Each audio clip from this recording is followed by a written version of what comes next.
Hello students, good evening everyone. कैसे हो बेटा आप सब? आई होप आप सब ने अच्छे से अपनी स्टडीज को फिनिश कर लिया होगा और आप रिलैक्स करना स्टार्ट कर दिया होगा आपने। अब प्लीज मैं आपसे रिक्वेस्ट कर रहा हूँ, लास्ट मोमेंट पे कोई ज्यादा आपको एक्स्ट्रा देखने की जरूरत नहीं है। जो आपको आता है सिर्फ उसको आप स्टडीज कर सकते हो, और वो भी अगर आप करना ना चाहो तो छोड़ दो एकदम। आपने और मैंने बहुत मेहनत करी है 10 महीने तक, और मुझे लगता है ठीक है हमें उसका रिजल्ट मिलेगा अच्छे से, और आप सब पास होके मुझे बताओगे ये वाली बात। ये मैं अच्छे से जानता हूँ बेटा। ठीक है। बस ज्यादा आपको स्टडीज के बारे में किसी से डिस्कशन नहीं करना, ना आपको अपने किसी फ्रेंड से डिस्कशन करना है। वो ऐसे फ्रेंड्स जो जरूरत से ज्यादा ये वाला क्वेश्चन कर लिया, वो वाला क्वेश्चन कर लिया, ये इंपॉर्टेंट है, ये इंपॉर्टेंट नहीं है, आरटीपी में ये क्वेश्चन था, एमटीपी में ये क्वेश्चन था, ऐसी डिस्कशन नहीं करनी दोस्त। अब आप रिलैक्स रहना सीखो। कोई ज्यादा मतलब टेंशन नहीं लेनी है आपने। बस एक दो बातें जो मैं शेयर कर रहा हूँ उन पर ध्यान रखना है एग्जाम में जाने से पहले। ठीक है, ड्यूरिंग एग्जाम्स आपको क्या क्या करना है मैं बता रहा हूँ, चाहे वो कोई भी पेपर हो आपका। After exam, after every exam क्या करना है वो बताऊंगा अभी मैं आपको। ठीक है जी। अब कोई भी आप एग्जाम देने जा रहे हो आप, ठीक है, स्पेशली कल जैसे हमारा अकाउंट्स का एग्जाम है, एडवांस अकाउंट फर्स्ट पेपर है, थोड़ा पैनिक होगा। ठीक है, मैं समझ सकता हूँ आपने बहुत मेहनत करी है, और 10 मंथ्स बाद आप आईसीआई में जा रहे हो वापस एग्जाम देने के लिए। ठीक है, बट माइंड में एक स्ट्रेटेजी लेके जाओ कि किस तरीके से आपने वहां पेपर को अटेम्प्ट करना है, आपने कौन सा क्वेश्चन पहले करना है, कौन सा क्वेश्चन बाद में करना है। ये सब आपको एक क्लैरिटी मिल जाती है एमटीपी और प्रीवियस क्वेश्चन पेपर से। इनकी हेल्प से आप डिसाइड कर सकते हो। जैसे मैं एग्जांपल दूंगा, क्वेश्चन नंबर 6 ये ब्रांच का क्वेश्चन होता है जनरली, प्लस साथ में इसमें अकाउंटिंग स्टैंडर्ड शुरू वाले आते हैं, इंट्रोडक्शन वाले अकाउंटिंग स्टैंडर्ड्स आते हैं। ठीक है, तो इस वाले क्वेश्चन को अगर अटेम्प्ट करना है वहां पर, तो ब्रांच अच्छा स्ट्रांग होना चाहिए आपका, प्लस आपका इंट्रोडक्शन ऑफ अकाउंटिंग स्टैंडर्ड से यहाँ आने के चांस है ये स्ट्रांग होना चाहिए। एंड अपार्ट फ्रॉम दैट, ठीक है, आपका क्वेश्चन नंबर 1 वो पूरा अकाउंटिंग स्टैंडर्ड बेस है। एक चीज जो मैं आपको शुरू में रिकमेंड करूंगा और बताऊंगा कि फर्स्ट 1 आवर आपके लिए बहुत इंपॉर्टेंट रहेगा। वहां पे जो आपके क्वेश्चंस की सिलेक्शन है ना, बहुत ही नॉर्मल क्वेश्चंस की होनी चाहिए, बहुत इजी क्वेश्चन सेलेक्ट करो। उसके आगे पीछे मत देखो कि पेपर टफ है, इजी है, साथ वाला क्या बोल रहा है, उससे कोई मतलब नहीं है। वो पहले 1 घंटा आपका अच्छा चला जाएगा ना, मैं पक्की बात बता रहा हूँ, आपको कॉन्फिडेंस आएगा, और कॉन्फिडेंस से अच्छा पेपर हो जाएगा आपका।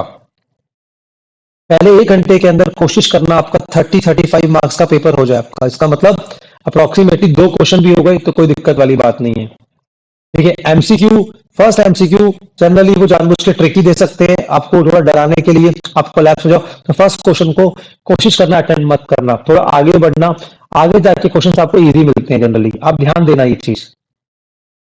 आई बात समझ? ठीक है, क्वेश्चन नंबर 1 आपका जो है वो एएस बेस्ड क्वेश्चन होगा। ठीक है, और आपको लगता है एएस आपको करने हैं वहां जाके अटेंड, तो जो 4 घंटे की मैंने वीडियो दी है वो लास्ट के लिए दी है आपको। उस वीडियो को आप 2x की स्पीड में वॉच कर सकते हो या फिर सुन सकते हो। ठीक है, आपको बहुत हेल्प मिलेगी, और एग्जाम में जाते एएस के क्वेश्चन आप अटेम्प्ट कर सकते हो।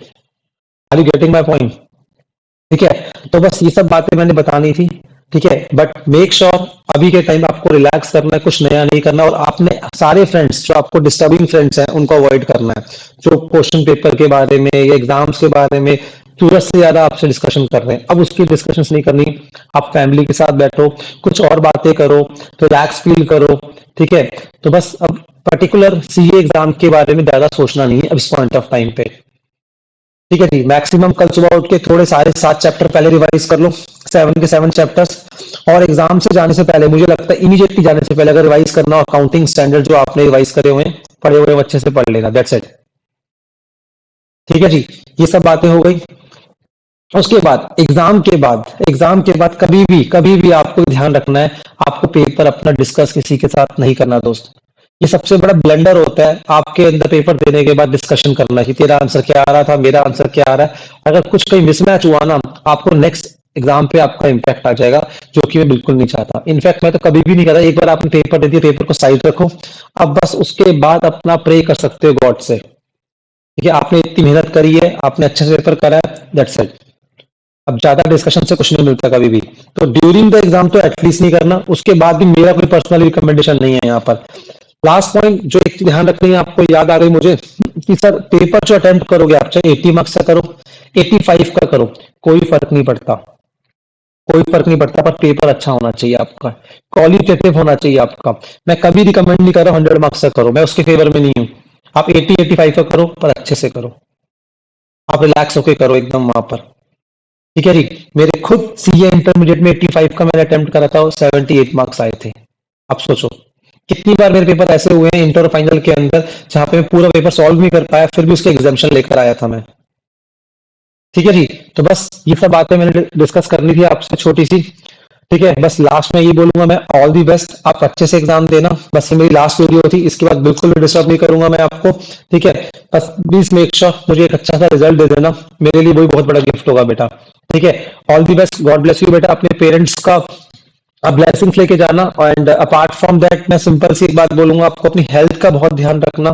ठीक है, आपका जो वाटर इनटेक अच्छा होना चाहिए, फूड आपका लाइट होना चाहिए, और ड्यूरिंग एग्जाम्स आपको ध्यान रखना है आपको बिल्कुल भी। ठीक है, बिल्कुल ये भी नहीं बिल्कुल कुछ मत खाओ, ये भी नहीं है आप कुछ जंक खा रहे हो, ऐसा भी नहीं, बहुत लाइट फूड लेके चलना। ठीक है जी, और टाइमली अपने सेंटर पहुंचना। सारा जो आपके एडमिट कार्ड है आपके पास, वो कैलकुलेटर्स वगैरह वो अपना कैरी कर लेना। एक बार घर से निकलने से पहले चेक कर लेना, कोई पैनिक नहीं होना चाहिए। बस लास्ट मोमेंट की ये रिस्पॉन्सिबिलिटीज रहती हैं आपकी। तो इनफैक्ट मैं बोलूंगा अभी से अरेंज करके रखो सब चीजें आपकी, इन पे ज्यादा फोकस करो। ठीक है जी, चलिए, थैंक यू वेरी मच बेटा, God bless you, take care.